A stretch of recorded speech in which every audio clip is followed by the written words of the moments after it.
What's going on, guys? So this week's going to be a little bit different. I actually had a personal emergency. My water line in my house busted and flooded part of my house. So I haven't had access to my computer and my normal recording software. So unfortunately, this will have to do this week. I wanted to make sure I got a video out every week.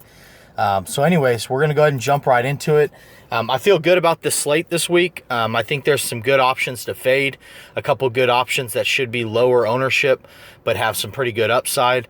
Across the board, I really feel good about the way this week's going to turn out. So last week we finished off pretty decent. I had some really good picks. If you look at the comment section under each of my videos, I usually post additional value options. And usually those do pretty good. So I can't fit everything into one lineup, so I'll try to share as much information as I can to help you guys in pointing you in the right direction. So let's go ahead and get started. First and foremost, we're going to roll with Alex Smith at QB this week. So Kansas City is, I think, a 1-point underdog, if I heard what I heard last. So I think it's going to be a pretty close game. I think both sides have a lot of offensive weapons, and it should actually be a showdown offensively between both sides. I think Kansas City Chiefs have a little bit better defense, but considering, Pittsburgh with Le'Veon Bell, Antonio Brown, and all the weapons that they have over there, I think it's going to be a showdown. I think it's going to be a pretty decent scoring game, and I think Alex Smith's going to benefit from that. I mean, he's $5,400, so he's near minimum salary.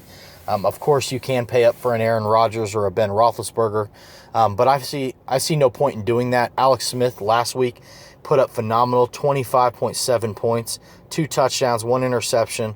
Now, he's not going to be your elite quarterback any week. Even on the best matchups, I mean, his ceiling is right around 25 points, which is still 5x his value roughly. And his floor is, as you can see from the Carolina game, around 9.4. Now, I don't see him going that low against Pittsburgh. I think this week he's good for 20-plus points, which would be a good, decent 4x his value. So this week we're locking in Alex Smith.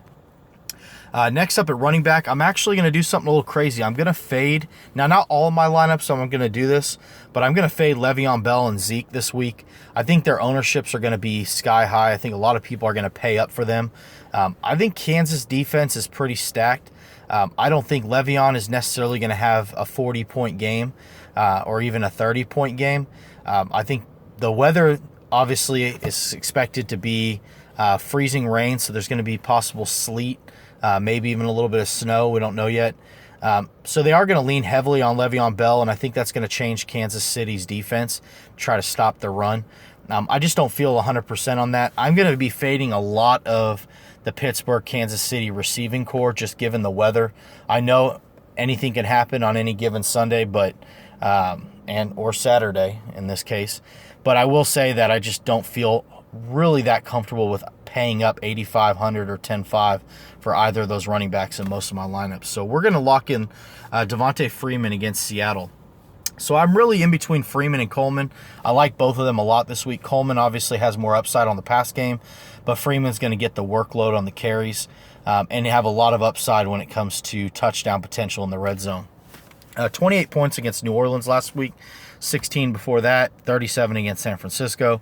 Seattle's defense is definitely better than all 3 of those, actually better than all 4 of their most recent games.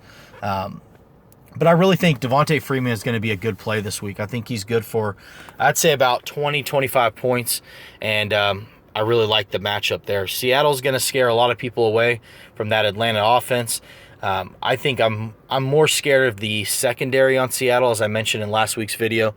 I'm not too scared about their run defense. They do get rushed on. So for that reason, I'm going to go Devontae Freeman at $5,900. I'm going to pick on the other side of the field now, going against Atlanta, and I'm going to run with Thomas Rawls. So Atlanta's defense, especially their D-line, is not very good. They have been rushed on for quite a few yards this season.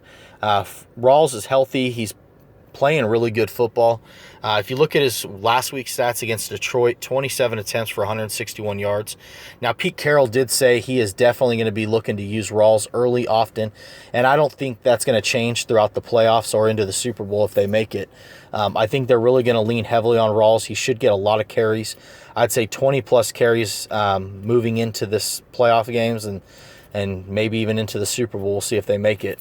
I hope they don't, but nonetheless, I really like Rawls this week. I think his ownership will be fairly low at $6,900. He is a bit expensive. I'm hoping to get around 21 points for him. That'll be right around 3x. I'll be happy. But 20 plus points should be good to go for Rawls. So we're going to lock him in. Next up, we're going to be rolling with Davante Adams. So there is some rumor that Nelson may still be able to play this weekend.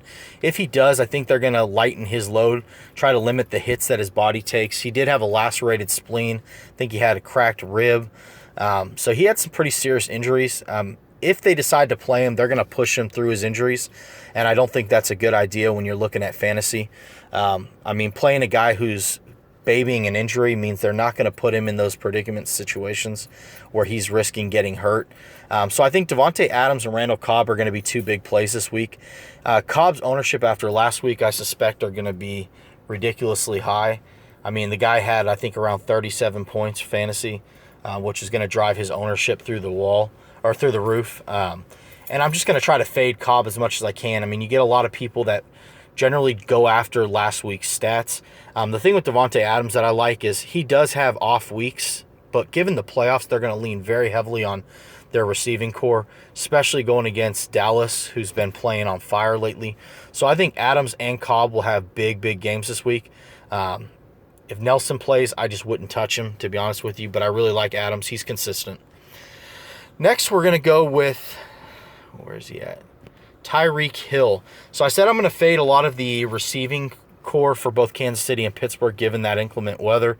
But one thing I do like about Tyreek Hill is he's used on special teams, rushing, and passing. So he's a triple threat position there. So even if they don't pass a touchdown to him, he always has that upside for a receiving, either punt or kickoff return for a touchdown. And they utilize him too in the rush game. So, I mean, you know, they're going to be running Spencer Ware, Charkandrick West. Neither of those guys are very phenomenal running backs. Hill has proven that he can run. Now, over the last few weeks, 3 attempts, 6 attempts, 1, 2. But if you look at that, he doesn't carry it a lot, but he makes the best of those opportunities. He has 3 touchdowns over the last 6 weeks rushing. Now, he's not always guaranteed for a passing touchdown, but he is week to week pretty consistently getting some kind of return for a touchdown. So 9 TDs on the year already. Sorry about that. So I really like Tyreek Hill against Pittsburgh. I think that's a good play this week. And with that weather, once again, I think a lot of people will be fading him. So, and then we're going to go with Taylor Gabriel against Seattle. So Julio is going to be honed in on the secondary. I think they're going to do everything they can to shut that guy out. Seattle cannot afford to give him 100-plus receiving yards, multiple touchdowns. So I think they're really going to put their best guys on the shadow of Julio Jones, which is going to free up Taylor Gabriel. If you look through the season, I mean, he has performed phenomenally. He's only around $4,400, so he's super cheap still. 7 touchdowns. With or without Julio in the game, Gabriel has proven that he can perform and score touchdowns. So I don't really see him not getting the opportunities. I mean, he's averaging around 6 targets a game, 5 to 6 targets. If Julio gets shut out, I think that can push closer to 10. They're going to have to find weapons to get in the end zone. I think Gabriel should be good for it this week. At tight end, we're actually going to run with Cook. So I think Green Bay is really going to have to lean on their tight ends. I mean, Dallas has been playing phenomenal. Their secondary is healthy. They're playing really aggressive on that D-line.